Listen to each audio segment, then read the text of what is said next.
இந்தியாவில் தயாரிக்கப்பட்ட ஆகாஷ் வான் தாக்குதல் தடுப்பு அமைப்பு பாகிஸ்தானின் ஏவுகணைகளை தாக்கி அழித்ததாக தகவல் வெளியாகியுள்ளது.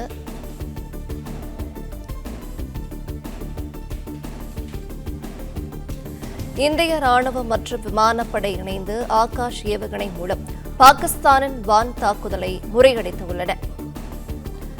பாகிஸ்தான் எல்லையை ஒட்டி நிறுத்தப்பட்டிருந்த ஆகாஷ் வான் தாக்குதல் தடுப்பு அமைப்பு சிறப்பாக செயல்பட்டு தாக்குதலை முறியடித்தது. இந்தியாவில் தயாரிக்கப்பட்ட ஆகாஷ் வான் தாக்குதல் தடுப்பு அமைப்பு பாகிஸ்தானின் ஏவுகணைகளை தாக்கி அழித்ததாக தகவல் வெளியாகியுள்ளது. இந்திய ராணுவம் மற்றும் விமானப்படை இணைந்து ஆகாஷ் ஏவுகணை மூலம் பாகிஸ்தானின் வான் தாக்குதலை முறியடித்துள்ளன. பாகிஸ்தான் எல்லையை ஒட்டி நிறுத்தப்பட்டிருந்த ஆகாஷ் வான் தாக்குதல் தடுப்பு அமைப்பு சிறப்பாக செயல்பட்டு தாக்குதலை முறியடித்தது. இந்தியாவில் தயாரிக்கப்பட்ட ஆகாஷ் வான் தாக்குதல் தடுப்பு அமைப்பு பாகிஸ்தானின் ஏவுகணைகளை தாக்கி அழித்ததாக தகவல் வெளியாகியுள்ளது. இந்திய ராணுவம் மற்றும் விமானப்படை இணைந்து ஆகாஷ் ஏவுகணை மூலம் பாகிஸ்தானின் வான் தாக்குதலை முறியடித்துள்ளன. பாகிஸ்தான் எல்லையை ஒட்டி நிறுத்தப்பட்டிருந்த ஆகாஷ் வான் தாக்குதல் தடுப்பு அமைப்பு சிறப்பாக செயல்பட்டு தாக்குதலை முறியடித்தது. விவரங்களை தருகிறார் செய்தியாளர் சரவணகுமார். சரவணகுமார், வணக்கம். மேலும் விவரங்களை சொல்லலாம். பாகிஸ்தான் இந்தியா எல்லையின் பகுதியில் நடந்த இந்த அத்துமீறலில் தொடர்ந்து இந்தியாவுடைய வான் பாதுகாப்பு அமைப்புகள் மூலமாக தொடர்ந்து அதற்கு பதிலடி கொடுக்கப்பட்டிருக்கிறது. அவர்களுடைய இந்த எல்லை மீறிய அவருடைய தாக்குதல்கள் முறியடிக்கப்பட்டிருக்கிறது. இதில் பல்வேறு வான் பாதுகாப்பு அமைப்புகள், இந்தியா பயன்படுத்தக்கூடிய பல்வேறு வான் பாதுகாப்பு அமைப்புகள் திறம்பட செயல்பட்டிருக்கிறது என்பது. இதில் ஆகாஷ் ஏவுகணைகளை தாங்கி இந்த வான் பாதுகாப்பு அமைப்பு பாகிஸ்தானுடைய JF-17 ரக விமானத்தை தாக்கி வீழ்த்தியதாக தகவல் வெளியாகி இருக்கிறது. பஞ்சாபின் பதான்கோட்டில் நடந்த தாக்குதல் முயற்சியின் போது பாகிஸ்தானுடைய இந்த JF-17 ரக விமானத்தை ஆகாஷ் ஏவுகணை வானில் வீழ்த்தி இருக்கிறது.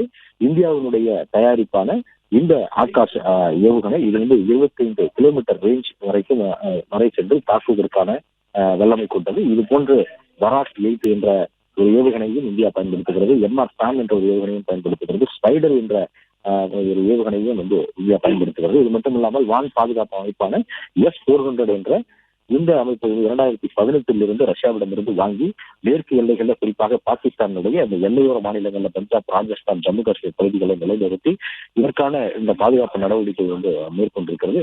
இந்த நிலையில் தான் ஆகாஷ் இந்த ஆகாஷ் ஏவுகணையின் மூலமாக தொடர்ந்து பாகிஸ்தானுடைய JF-17 ரக விமானத்தை வீழ்த்தி இருப்பதாக தகவல் வெளியாகி இருக்கிறது. பஞ்சாபினுடைய பதான்கோட் பகுதியில அங்கு தாக்குதல் நடத்துவதற்கு முயன்ற JF-17 ரக இந்த விமானத்தை தாக்கியிருப்பதாக தகவல் வெளியாக இருக்கிறது. நேற்று இரவு ட்ரோன்கள் மூலமாகவும் ஏவுகணைகள் மூலமாகவும் தொடர்ந்து இந்தியாவில் பல்வேறு பகுதிகளில் தாக்குதல் நடத்துவதற்கு முயன்றார்கள். இந்த தாக்குதலை இந்தியாவினுடைய வான் பாதுகாப்பு அமைப்புகள் முழுமையாக அதை தகர்த்தெறிந்திருக்கிறது.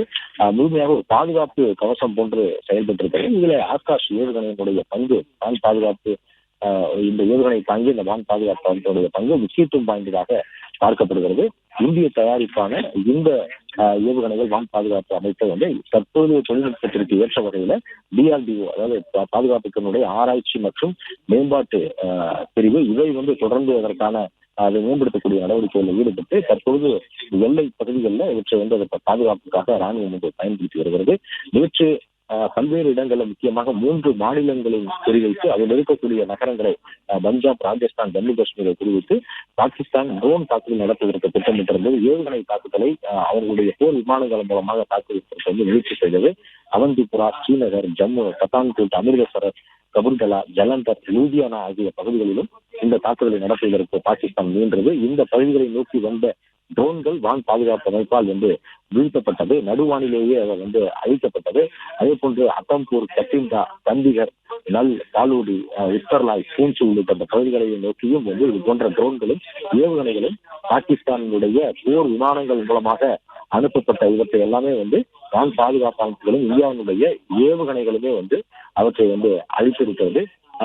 நள்ளிரவு வரை தொடர்ந்து நீடித்த அந்த தொடர் தாக்குதலை ஒரு கவசமாக செயல்பட்டு இந்தியா பயன்படுத்தக்கூடிய இந்த வான் பாதுகாப்பு அமைப்புகள் தாக்குதல் நடத்தி இருக்கக்கூடிய நிலையில பிளே ஸ்டோர் மற்றும் ஆப் ஸ்டோரில் இருந்து பாலிமர் செயலியை QR கோடு மூலம் பதிவிறக்கம் செய்யுங்கள்.